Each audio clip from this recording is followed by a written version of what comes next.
যুক্তরাষ্ট্রে থাই বসবাসের স্বপ্ন দেখে থাকেন বিশ্বের বহু দেশের নাগরিকগণ, কিন্তু এবার দেশ ছাড়ছেন খোদ মার্কিনিরাই। যুক্তরাষ্ট্রে রাজনৈতিক অস্থিরতা, অর্থনৈতিক সংকোচন ও সামাজিক নিরাপত্তাহীনতা বেড়ে গেছে, আর এতে যুক্তরাষ্ট্র ছাড়ছেন বহু নাগরিক। কেন এমন ঘটছে?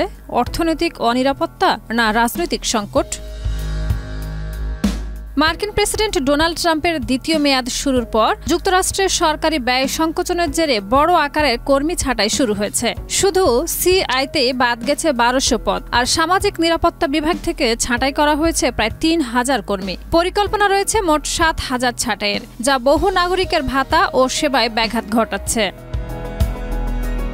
এ অবস্থায় রাজনৈতিক বিভক্তি, আর্থিক অনিশ্চয়তা ও সামাজিক নিরাপত্তাহীনতায় ইউরোপমুখী মার্কিনীদের সংখ্যা বেড়েছে নাটকীয়ভাবে।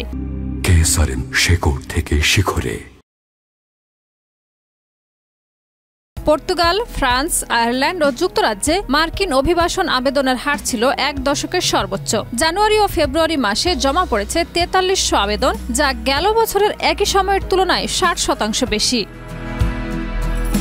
চলতি বছরের প্রথম 2 মাসে আইরিশ পাসপোর্ট প্রত্যাশী মার্কিন আবেদনকারীর সংখ্যা 2025-এর মার্চ পর্যন্ত 3 মাসে প্রায় 2200 মার্কিনীকে দীর্ঘমেয়াদী ভিসা দিয়েছে ফরাসি সরকার, যা গত বছর একই সময়ে ছিল 1800 এর কম।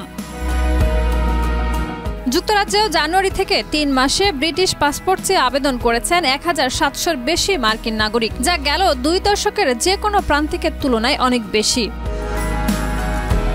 পর্তুগালের অভিবাসন সহায়তাকারী সংস্থা ব্ল্যাকজেট গ্লোবালের মতে, বিভক্ত রাজনীতি ও ট্রাম্পের শাসনই নাগরিকদের দেশ ত্যাগে বাধ্য করেছে। শাহিদা রুবি, মাই টিভি।